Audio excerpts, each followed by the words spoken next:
Good morning, everyone. I'd like to welcome you to today's mini lecture. It is a continuation of yesterday's lecture, which we were talking about the rules for naming and writing the chemical formula for molecular compounds. Well, in today's class, we're going to start the ionic compounds. So make sure that before you ever get started, you always check the elements that are involved, and remember that if it's a molecular compound, it's a nonmetal and a nonmetal. If it is an ionic compound, it is going to be a metal and a nonmetal.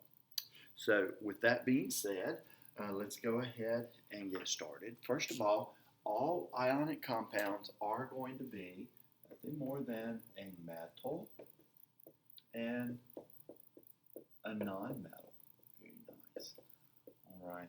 So if you look in your digital notebook, you will see that there is a set of notes, and I think it's found somewhere around slide 50. You can go back in, follow along, and fill some of these out with us as well. So these are the examples that I'm going to be using. And if you look in the background here, you will see, right there on the screen, you'll also see the rules, and that's the notes that you're going to be using. So let's go through and let's just simply start naming some of them. The easiest way is as soon as you have, hold on just one second, let me bring that up. Good, great. So as soon as you have established that it is an ionic compound, then now we look and we'll see what we're given. Always start by writing it down. And then we're going to use the rules. So if I start with a name, then what I'm trying to do is I'm trying to find a formula.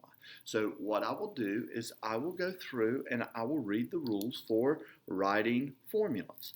So it says, number one, go through and look to see if it is a binary compound or a polyatomic. So we already figured out that bi means two elements. So there's one metal, one nonmetal. So when I look at this, I have sodium and I have oxygen. So that is a binary. The other one says polyatomics. We're going to actually go in and look at polyatomics in our next mini lecture. So we're not going to address that at this point. So we know that this is a binary compound. Number two, it says write the symbol of the metal. So I look, there's sodium. We know that sodium is going to be Na, and we always write the metal first. Then it says write the symbol for the nonmetal. So we know that oxide refers to oxygen, but we drop the oxygen and we put IDE. So oxygen is going to be just a capital O. So we have Na and O. Did you notice how I spread them apart just a little bit? Right, that gives us a little more room so that we can see everything. The next thing says number four, step number four, and notice that I'm going step by step by step. Step number four says determine the oxidation states. Well, on our periodic tables, we've gone through and we've labeled the valence electrons and the oxidation states at the top of each family. So I included that down here at the bottom, and you can see that the first column, that's the yellow ones here, all have a positive 1 oxidation number. The second one is a positive 2. We're going to skip the transition elements right now. Then it goes positive 3, positive or negative 4, negative 3, negative 2, negative 1, and our final noble gases are always going to be 0. So I'm going to go through and we're going to go all the way back, and this is like the second week of school when we started looking at the atom. Right here on the right-hand side of the atom is where we put its charge. Well, its charge is its oxidation number. So the oxidation number of Na is going to be plus 1. So I put a plus 1 right there. The oxidation state of oxygen is negative 2. So that's step number 4. Step number 5 says crisscross, and I'm going to pause for just a second so that you can really look at this, because this is something that if you get the very first time, you never miss it again. So when I say crisscross, what I'm going to do is I'm going to take the 1 that's written right here, and I'm going to write it as a subscript right here. I'm going to take the 2 and write it as a subscript right there. Notice I put my exact arrow where I want the number to go. Now, the final step says rewrite the formula using your subscripts. So where it says positives and negatives, we don't worry with those. We just look at the numbers. So my formula is NA, and then I brought the 2 down, and O, and I brought the 1 down. And just like math class, we don't write ones, they're just automatically assumed. So my formula for sodium oxide is going to be Na2O. Now, I was able to do this because I went step 1, step 2, step 3, step 4, step 5, step 6. I'm going to try this again. I have another example right here, and another example right here, number 2, and it just simply says calcium nitride. So I'm going to do the exact same thing. Number 1, I wrote my calcium nitride down. Number 2, I looked to see if it's binary or polyatomic. It is calcium 1, it's nitrogen 2. So it only has 2 elements involved. I'm going to write the symbol for the metal. It's always written first, Ca. I'm going to write the symbol for the nitrogen, capital N. Now I'm going to go to step number 4, and it says determine the oxidation numbers. I do that by looking at my periodic table. My calcium is in the second family, the alkali earth metals, and they have a positive 2 oxidation number. The nitrogen is all the way over in the nitrogen family, and they have a negative 3 oxidation number. Now, I always get somebody who says, Mr. Vance, how do you know they're positive and negatives? Remember, all metals, by chemistry definition, means that they have the ability to lose electrons, so therefore they're always going to be a positive ion. All nonmetals will gain electrons to reach that magic number of 8, so therefore they will always have a negative oxidation number. So now I'm ready to go to step number 5 that says crisscross. So I'm going to take my 2, and I'm going to place that 2 right there. I'm going to place that 3 right there. And I'm going to use subscripts. Ca, little 3, N, little 2. So Ca3, N2 is the chemical formula for my calcium nitrate.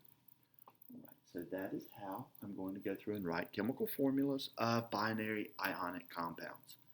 So the next logical thing is, well, what if I am given the name of it, I'm given the chemical formula, and I'm asking for you to tell me the name of it?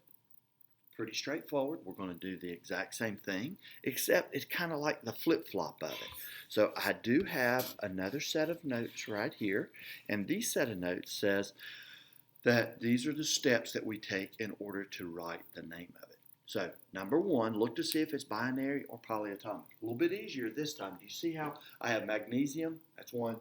Phosphorus? That's 2. It is binary. So, if it is binary, then it says write the name of the metal. So, I'm going to say magnesium, magnesium. Got it? Then it says write the name of the nonmetal, phosphorus, phosphorus. But listen, guys, the last step says you need to make sure that if you write the name of it, phosphorus, you drop that last syllable and you add an IDE. So instead of saying phosphorus, we're going to drop the or us, and we're just going to put phosphide.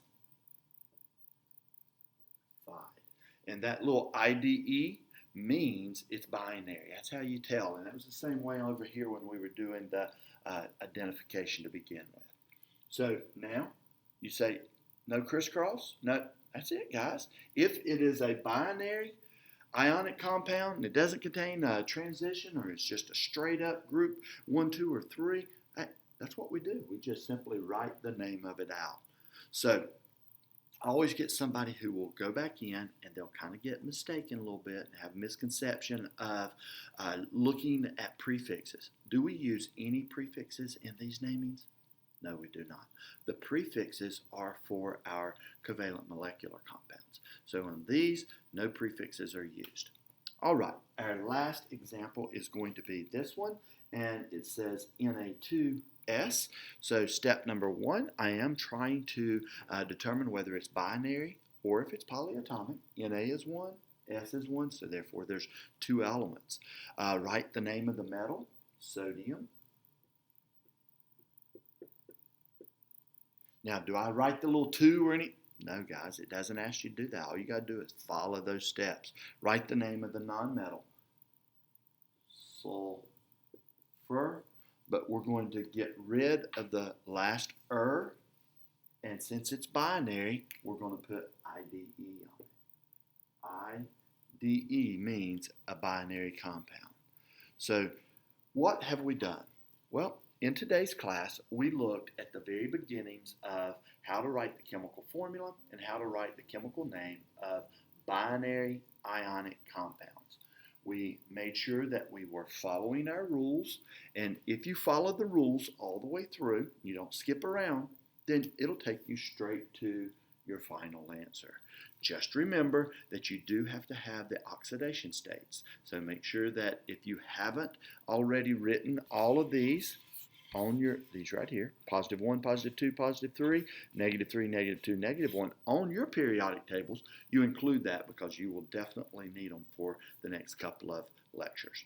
All right, I hope that that has helped you, and I will see you in the next mini lecture, and we will look at a special case. What happens if that metal is a transition metal? Hope you enjoyed that. I'll see you in the next class.